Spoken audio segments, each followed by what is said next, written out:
autre domaine très concerné par ces essais cliniques, c'est celui des maladies rares. Quand on sait que 95% des personnes atteintes sont en errance thérapeutique et que seuls 300 traitements curatifs sont disponibles pour 8000 patients touchés par une maladie rare, on mesure évidemment l'importance de ces essais. On a suivi le quotidien d'Emilien. C'est un petit garçon de 5 ans qui est atteint d'épidermolyse bulleuse. Alors cette maladie qui touche environ 10 000 personnes en France provoque des plaies, des décollements de la peau extrêmement douloureux. Certaines formes de la maladie touchent aussi l'intérieur de la bouche, mais aussi l'œsophage, provoquant parfois son rétrécissement avec un risque mortel. Alors Emilien, lui, souffre d'une forme simple d'épidermolyse bulleuse et il teste actuellement une pommade dans le cadre donc d'un essai clinique. Reportage Mélanie Morin, Christian Gallet. Lorsqu'ils contemplent les photos de leur petit dernier, Dorothée et Thierry revivent l'angoisse de ses premiers moments de vie. À la naissance, le pied gauche d'Emilien est dépourvu de peau et la maman perçoit très vite qu'il y a quelque chose d'anormal. J'avais l'impression qu'il n'était bien que nu et sur ma peau en fait. Comme si le moindre tissu lui provoquait quelque chose. Alors, je ne savais pas ce que c'était. Au bout de quelques jours, le diagnostic est posé. Emilien souffre d'épidermolyse bulleuse, une maladie rare de la peau très invalidante avec laquelle il vit depuis 5 ans maintenant.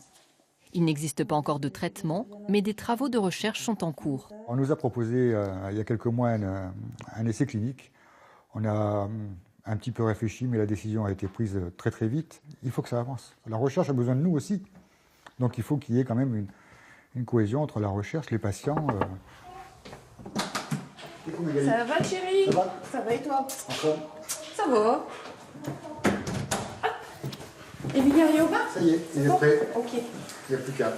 Tous les jours, la famille reçoit la visite de Magali, l'infirmière qui vient appliquer le traitement testé pour l'essai clinique et réaliser les soins. Tiens, lève tes mains. Les lésions d'Emilien dues à une déstructuration de la peau forment des plaies et des bulles impressionnantes et très douloureuses. Celle-là, elle n'est pas belle, Emilia. Hein? Hop là, attends, hein, on va bien évacuer. Ça fait mal, là? Alors, vas-y, lève ton bras. Voilà. En fait, avec l'aiguille, nous devons percer les bulles et évacuer le liquide qui est à l'intérieur. Comme ça, elles sont mises à plat et puis après, avec la crème magique, comme on l'appelle, ça permet de bien sécher, faire des croûtes et puis tout faire partir en fait. Cette crème magique, comme la surnomme l'infirmière, est la pommade testée sur Emilien depuis 6 mois. Son mode d'action reste confidentiel, mais ses effets sont bien visibles.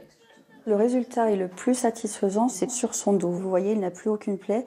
Après, on voit que sa peau reste mordorée parce qu'il a eu des plaies préalablement.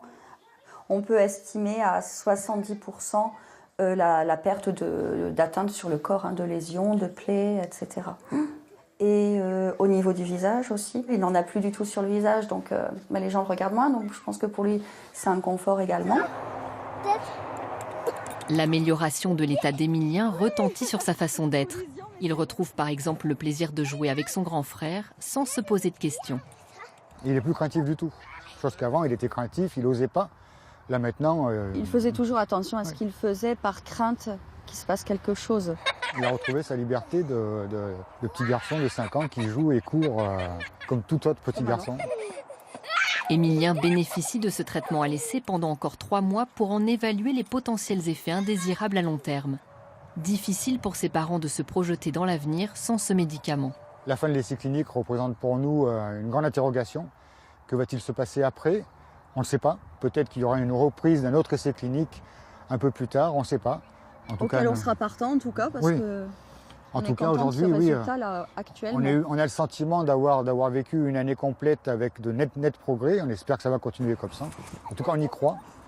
La route est longue, mais les parents d'Emilien espèrent que la recherche leur permettra un jour d'accéder à un traitement. Le laboratoire envisage d'inclure 80 patients dans les 9 pays concernés par l'essai clinique sur 2 ans. Effectivement, on mesure l'importance de ces essais cliniques. Pour en savoir plus donc, sur l'épidermolyse bulleuse et soutenir la recherche, vous pouvez vous rendre sur le site de l'association debra.fr qui représente une aide précieuse pour les familles. Et sur le site de l'association Alliance Maladies Rares, vous retrouverez des informations sur les essais cliniques. Il faut aller sur alliance-maladie au pluriel rare.org. Et puis sachez que malade ou en bonne santé, eh bien, toute personne peut être sollicitée.